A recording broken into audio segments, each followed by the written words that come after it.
Penguins are leaping into action. We also have Centurion and Elven notes, and even the Rokket pile, and so much more. Make sure you guys smash the ever-living crap out of that subscribe button so you guys don't miss out on more content. So the first list we're going to be looking at here is going to be basically the new Penguin interacting with Goaty, and this did do very, very well out of its event, which is kind of crazy to think about, because who's going to go look at playing penguins or a penguin monster out here to get a reveal in an extra deck to get a body special summon? Oh wait, literally anybody. Now you do see that we are playing the penguin card in here for the spells, just to be able to get access to that, because it's a free special. It is the ability to bring out another piece. I think that is such an important thing to be looking at in a deck like this. Also, you do get access to the Dominus Impulses, which does kind of change things. I mean, this deck performed, I think it was 3 out of its Yu-Gi-Oh! Day, which is insane to think about, you know. Congratulations to actually managing to pull it off.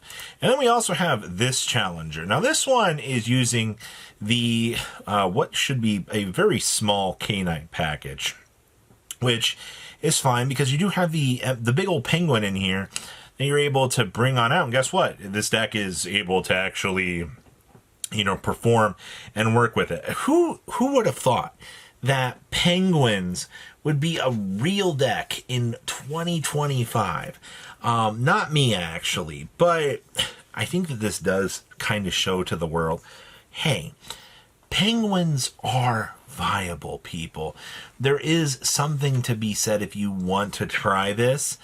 Please do look at penguins and show them some love. The deck needs it. Outside of that, I mean, K9 cards are going to be mandatory. You're going to have to consider that.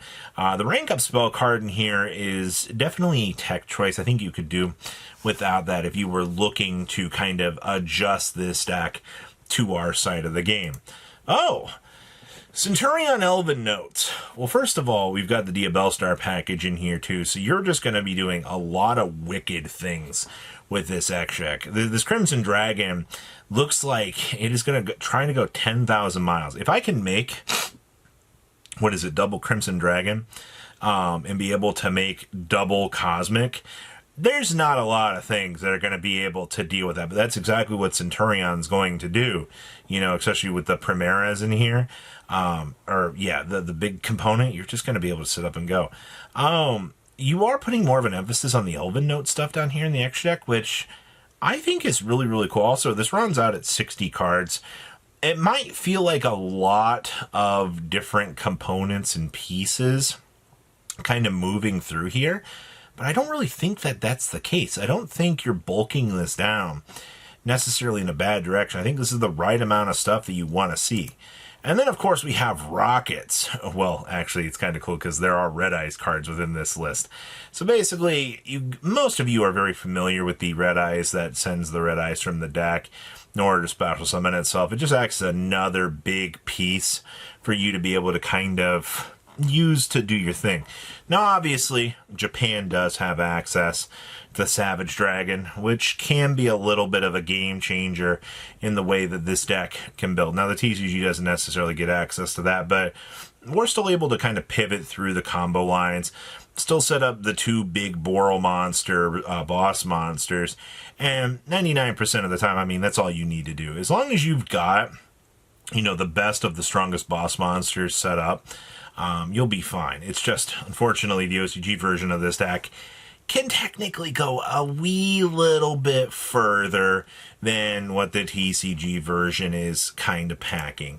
Oh, wow, we have some art Mage for you. It's actually kind of cool to see an actual pure version of this taking off. Now, art Mage did get a new fusion monster. Basically, you're able to convert, what is it, the level 7 into it, and it gets you quicker access to a lot of the key components that you're necessarily looking for to play this deck. And honestly, our Mage needed as much help as they could get, and I'm really cool and happy to see that.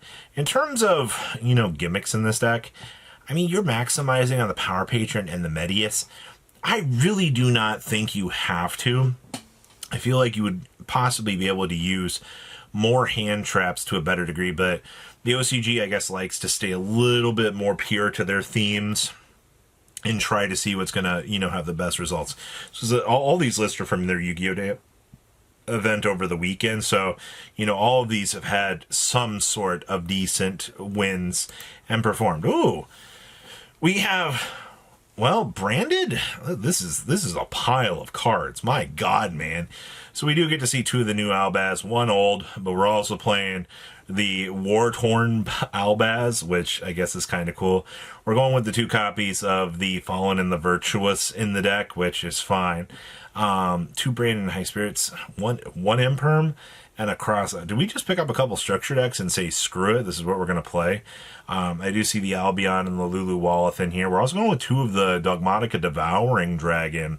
But I guess, like, if I need to make this, it is a call-up option that I can access, I guess. So, I guess, interesting. Looking at this, though, it does feel a little bit strange for a pile, but hey man, if you're able to, do well at a Yu-Gi-Oh! Day with, the shortcomings of these lists, then I guess it does work out. Oh, we have more branded for you. Now this build coming in at 53 cards, and I'm glad to see somebody remembers that if you have access to the Gimmick Puppet Lock, you best be one to play that, because it makes absolutely no sense not to. Because, Expulsion's a hell of a card. I do see that we are playing the Devouring Dogma Dragon. We are going 2-1 yet again on the Albaz's, which is once again become the best route. I mean, considering the fact that he's always treated as Albaz, kind of hurts the argument of you ever being able to play more than that. Thank you, Game Rules. We also are going with triple Saronir in here. Okay, that's interesting. And of course, the triple copies of Yield, the Fallen, and the Virtuous. Kind of love that card. The fact that it does so much. Also, we are playing one of the Incredible Ecclesia in here. You do kind of need it as the tuner monster just to be able to get things going. But you run into this deck is a pain in the butt to play against. Ooh, Sky Strikers. Well, first of all, happy to see Sky Strikers being a mention here. See, we're going with 2 Bell, 2 Ogre in the main deck. We are playing 1 copy of Rose. This build is choosing not to play Desires, which is fine. I mean, triple engage, all of the key components you're doing. And you're also choosing to actually play hand traps in this. You also got to remember the OCG does have access to the Link 1. And they also do have access to the Dumper Carmelia, which really are some very, very important cards to this deck. It just kind of sucks that I really wish we could have access to those, but those are the only 2 outstanding things from this extra deck that I think would even make a difference. We also do see Afterburners. Having Afterburners be a cleanup card makes this deck feel very, very, very strong. I love it, man. It is super strong. Ooh, we have Yummy with Mimigul? Huh? Well, first of all, I see we're also playing the Book of Tayo in here as a 1-of. So, what is it? On an off chance we hand our opponent a monster, we can trigger it face up, I guess, if we do draw it, which does cause some, I guess, interesting interactions turn 1, because especially if you hand them the discard 1, draw 1, that just kind of opens up the door for some kind of stupid BS. And of course, if you do see the charm very early, that means that you could steal something incredibly valuable from your opponent, and then they're just going to be left in a situation where they're not going to really be able to recover from that. So that is a lot to think about. If I'm able to set up, it's going to be an extensive couple of cards. I guess I can also thrust into the Book of Tayo, depending on how much I've opened up, but that's going to require a lot of goddamn good draw power to line up those level of pieces. And our last list here is Dark Lord. Huh? Well, first of all, I like the fact that we have very, very good access to these bits and pieces. Seeing the Archlord Christia here. We do have 1 Herald of Orange Light in the main deck, which is fine, but you're also going with a 2/2 side swipe here on these, which is pretty nice. Also, a single copy of Allure of Darkness is kind of cool, and hello, Forbidden Droplet. Glad to see that, but I think all of this is looking pretty good. So what do you guys think about all these very, very cool decks? Please, leave a comment down below. Tell me what you guys think. I'll see your beautiful faces back here in a day, guys. Patrons, thank you.